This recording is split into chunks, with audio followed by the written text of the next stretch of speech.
Hello बच्चों, आज हम देखेंगे हमारा अगला पाठ 7 पहचान सूक्ष्मजीव विज्ञान की।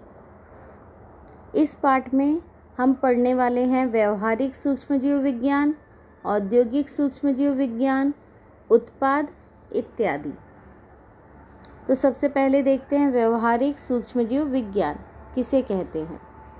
कुछ आदि केंद्र की और दृश्य केंद्र की सूक्ष्मजीवों से संबंधित प्रकीर्ण, प्रथिन, व्यवहारिक आनुवांशिक विज्ञान, आणविक जैव प्रौद्योगिकी, इनका अध्ययन जिस शाखा में किया जाता है उस शाखा को व्यवहारिक सूक्ष्मजीव विज्ञान कहते हैं। इस अध्ययन का उपयोग समाज के लिए किया जाता है और सूक्ष्मजीवों की सहायता से खाद्य पदार्थ, दवाइयों जैसे उत्पाद बड़ी मात्रा में लिए जाते हैं। अगला है औद्योगिक सूक्ष्मजीव विज्ञान। इसे इंडस्ट्रियल माइक्रोबायोलॉजी कहते हैं। यह सूक्ष्मजीवों के व्यावसायिक उपयोगों से संबंधित विज्ञान की वह शाखा है जिसमें आर्थिक, सामाजिक और पर्यावरण की दृष्टि से महत्वपूर्ण प्रक्रियाएं एवं उत्पादों का समावेश होता है। इसके लिए उपयुक्त साबित होने वाली सूक्ष्म जैविक प्रक्रियाएं बड़ी मात्रा में संपन्न की जाती हैं।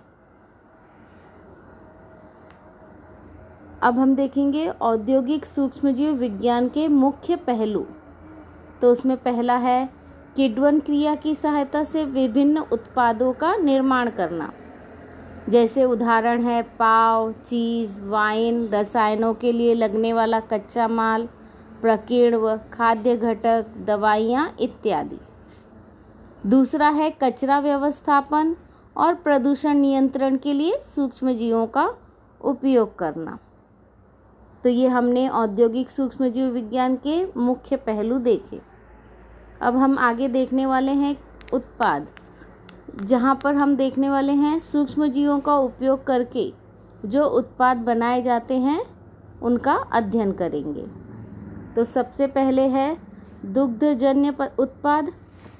पुराने समय से दूध को टिकाए रखने के लिए उसका विभिन्न पदार्थों में रूपांतरण किया जाता है, जैसे चीज़, मक्खन, क्रीम, केफिर यानी बकरी के दूध से बना दही जैसा पदार्थ, योगर्ट, दही जैसा पदार्थ आदि। ये पदार्थ बनाते समय दूध में पानी की मात्रा और अम्लीयता में परिवर्तन होता है और बनावट अर्थात गठन, स्वाद, गंध में वृद्धि होती है।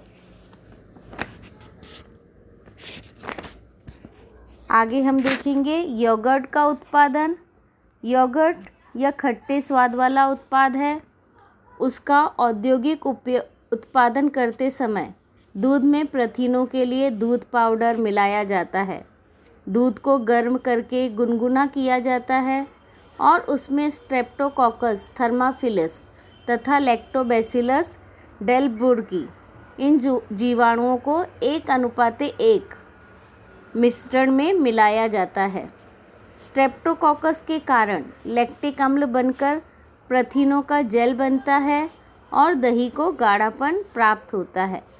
लैक्टोबैसिलस के कारण एसिटाल्डिहाइड जैसे यौगिक बनते हैं और दही को एक विशिष्ट स्वाद प्राप्त होता है। आजकल योगर्ट में फलों का रस आदि मिलाकर अलग अलग स्वाद निर्माण किए जाते हैं। उदाहरण स्ट्रॉबेरी योगर्ट, बनाना योगर्ट इत्यादि। योगर्ट का पाश्चरीकरण करके उसे लंबे समय तक टिकाकर रख सकते हैं तथा उसका प्रोबायोटिक गुणधर्म भी बढ़ाते हैं। अगला उत्पाद है मक्खन यानी बटर। इसमें स्वीट क्रीम और कल्चर्ड ऐसे 2 प्रकार बड़ी मात्रा में प्राप्त किए जाते हैं, जिसमें से कल्चर्ड इस प्रकार के उत्पादन में सूक्ष्मजीवों का सहभाग होता है। अगला उत्पाद है पनीर का निर्माण। दुनिया भर में बड़ी मात्रा में उपलब्ध गाय के दूध का इस्तेमाल कर पनीर बनाया जाता है। सबसे पहले दूध का रासायनिक और सूक्ष्म जैविक परीक्षण होता है। दूध में लैक्टोबैसिलस लैक्टिस, लैक्टोबैसिलस कीमेरिस और स्ट्रेप्टोकोकस थर्मोफिलिस ये सूक्ष्मजीव तथा रंग मिलाए जाते हैं, जिससे दूध में खट्टापन आता है उसके बाद दही में स्थित पानी निकालने के लिए उसे गाढ़ा होना आवश्यक होता है।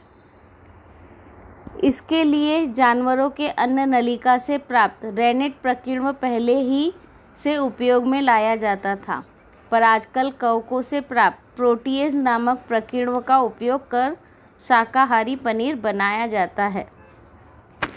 दही से पानी अलग किया जाता है, जिसके और भी कुछ उपयोग हैं। गाढ़े दही के टुकड़े को काटना, धोना, रगड़ना आदि क्रियाओं के बाद नमक मिलाना और उसमें आवश्यक सूक्ष्मजीव, रंग, स्वाद मिलाकर पनीर तैयार करने की प्रक्रिया शुरू की जाती है।